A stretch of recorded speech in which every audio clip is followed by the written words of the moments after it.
స్వర్ణ IFT నాయకురాలిని. గత 2 నెలలుగా, ఇంకా చెప్పాలంటే 3 నెలలు అవుతున్నదండి, ప్రతి నెల మాకు జీతాలు వేసి. ఈరోజు 16వ తేదీ అయినా కూడా ఇంతవరకు జీతాలు ఇంతవరకు ఆ మాట అనుకోలేదు. ఒంటరి మహిళలైనా మేమైనా ఎవరమైనా కూడా సరే ఆ జీతాల మీద ఆధారపడి బతుకుతున్నాము. 3 నెలలు అయింది అంగన్వాడీ సెంటర్లకి రెంట్లు వేసి. మా జీతాలు వస్తే ఓటీలు సర్దుకొని అటు ఇటు మేము కాలక్షేపం చేసుకొని అట్లా అంత్యత్వ బ్రతుకుతున్నాము. ఇప్పుడు అది కూడా లేకుండా చేసేసి రెంట్లో వేయలేదు, జీతాలు ఇవ్వలేదండి. ఇది ఎంత మాత్రం కరెక్ట్ అని మేము అడుగుతున్నాము.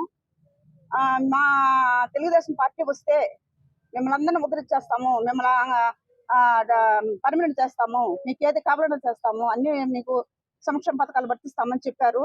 ఒక్కటి కూడా చేయలేదండి. ఆ రోజు గతంలో జగన్ గారు చేసిన పని ఇప్పుడు మీరు కూడా చేస్తున్నారని చాలా బాధపడుతున్నాము. దయచేసి మమ్మల్ని గవర్నమెంట్ ఉద్యోగులు గుర్తించండి. మాకు రావాల్సిన వేతనాలు ప్రతి నెల 1వ తేదీ చూడండి. Thank you.